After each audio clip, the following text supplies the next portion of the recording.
Hello, hot weather lovers and lovers of surplus kit. We are back with another exciting adventure of what's in my butt pack. Today, we're going to be doing lunch. We've been doing a property patrol of the lunchtime. We are in the deep back property, hanging out with the spiders and the deer. As a matter of fact, the puppy just went and chased after a deer because apparently he didn't learn his lesson from a couple of months ago when he got stomped by one and had to go to the hospital. But we're gonna get into lunch because I am starving. It's been a full productive morning and just got done with some work meetings, came home from my property patrol, and everything looks pretty good around here. No hawk activity, no predators to speak of. So we're gonna sit down and I'm gonna pull out the lunch module, or rather the food module, out of the butt pack.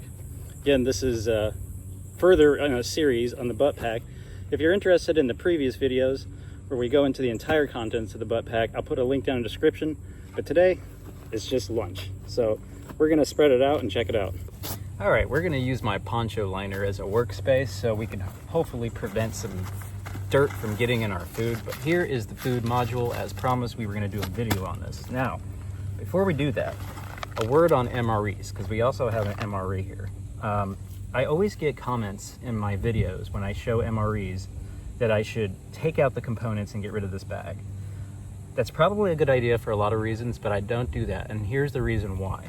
This bag is a heavily constructed, thick container, and containers are not easy to come by in nature. So I'm not gonna omit a free and easy and quite frankly useful container from my bag. So I choose to retain the entirety of the MRE. Now, the concept of containment in nature is a reoccurring theme, and I'll let you in a little secret on something that the things that fly in the sky know that maybe you don't. You are a container, so be a vessel for light. All right, so here is the food module, and interesting thing about this, it's really not that interesting, but this has been packed in various packs a couple of times, and I like to carry a spoon. But there's another thing I wanted to show you that I thought was kind of cool, because I always heard the story that soft guys, since they were always on the go, they would carry a GI issue spoon on their dog tag. That way, if they needed to get a quick meal in, they would always be on the go. They could just get it out, eat whatever there is in the container, and be on the go. And the concept of carrying a GI spoon goes all the way back, long ways actually. You can see examples of World War II, heck, even the Civil War. So, but I like to keep a spoon in there just in case. You never know, 2 is 1. So, what we got here, you have some crackers, peanut butter packets, tuna packets, we have pretzels, and a Cliff Bar. Now, believe it or not, this is basically 2 meals for me, with the added Cliff Bar for some added carbs on the go. So one of the things I like to do, carry on me, is since you know, I'm out here in nature and sometimes I have to touch nasty stuff, you know, chicken crap, puppy dog slobber after he just got done, you know, licking his own balls. I like to be able to clean my hands, so in my medical pouch, I actually keep a little thing of hand sanitizing wipes. And if you can prevent yourself from getting sick when you're on the go, that's definitely desirable. So we're just gonna go ahead and wipe off our hands because we've been out here crawling around with the spiders and bugs, the puppy dog, and tending to the chickens a little bit. So running a farm can be a little nasty. Granted, I prefer farm germs to people germs. So we're just gonna go ahead and have a little bit of a field lunch because it's lunchtime. So one of the things I probably would do when I'm on the go is I'd probably just open my packet here.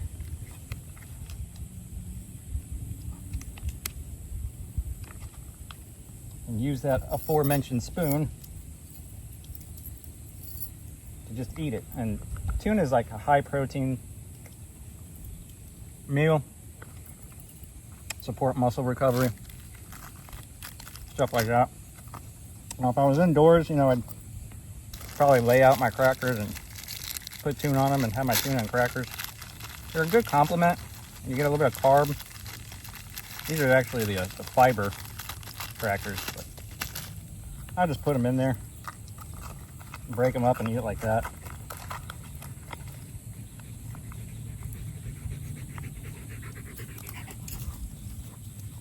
Oh, not for you. This is also a great way to get tuna in your hair if you're a long-haired hippie like me. I'm just a peace-loving hippie.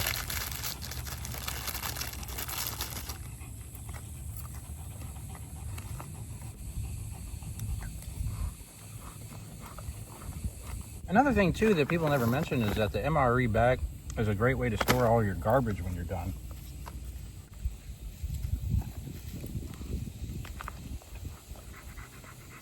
Oh, puppy dog. And when you're all done, you can use your hand sanitizing wipe off your spoon. Already not the best smelling when in the field, so best not to have tuna fish skin.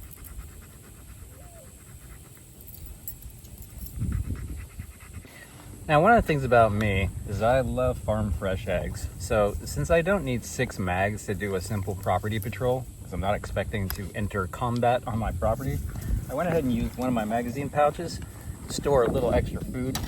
And what we brought today is farm fresh eggs. Apparently I broke one up, but I pretty much live off these farm fresh eggs. Obviously I am kind of a high-speed dude, you know, not in the professional sense, but just in the lifestyle sense. So I consume a lot of protein. Look at that, natural container, natural wrapper. Biodegradable. Some salt, and these guys right here are one of the greatest inventions ever.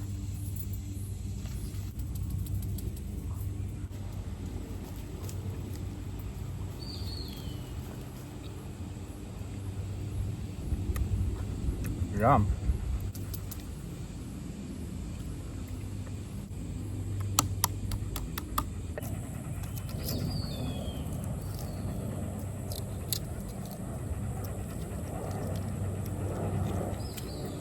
No, not for you. Don't eat that.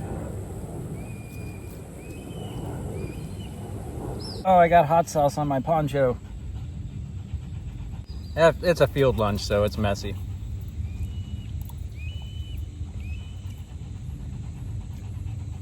The dog's over there licking his chomps.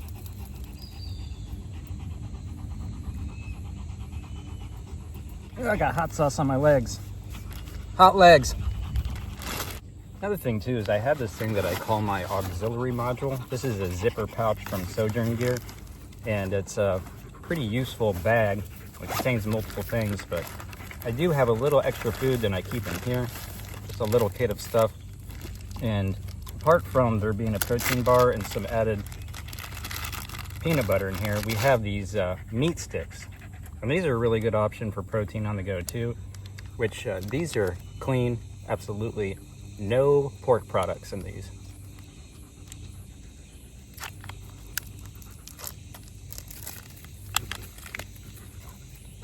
Yum.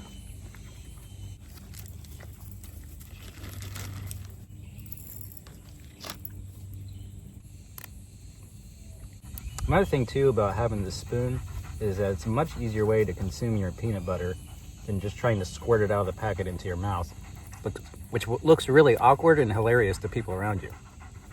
Don't ask me how I know. Yum.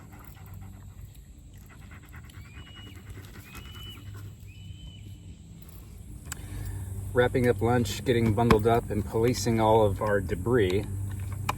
After that, it is a great opportunity to get hydrated before we get on the go.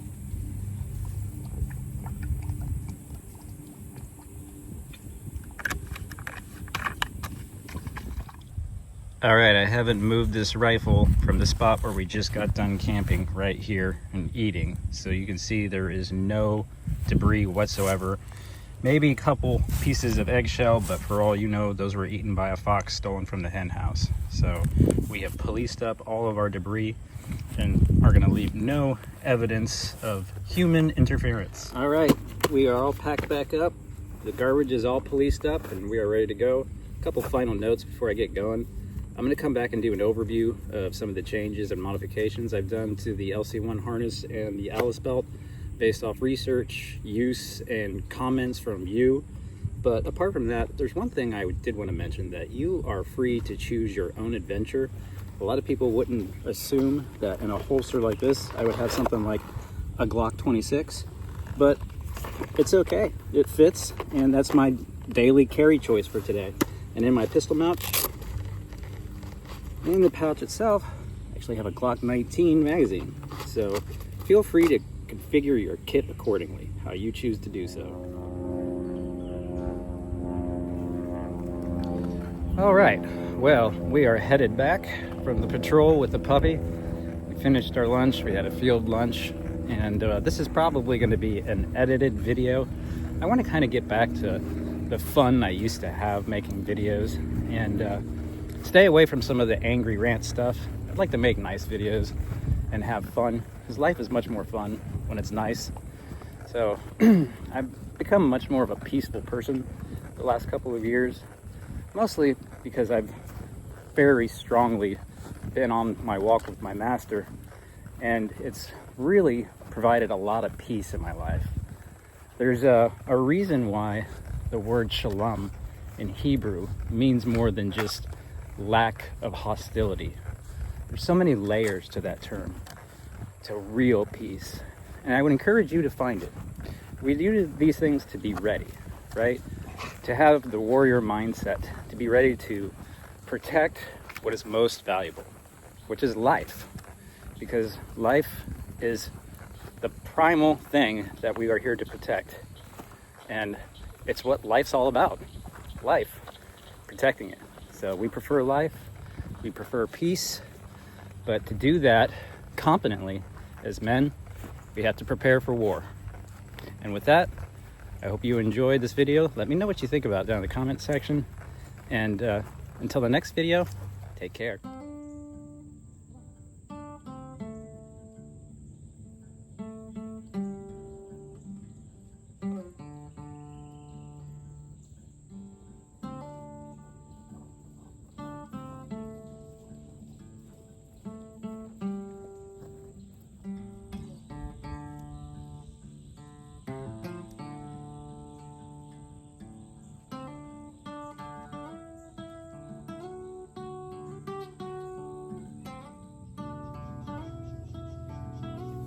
Come.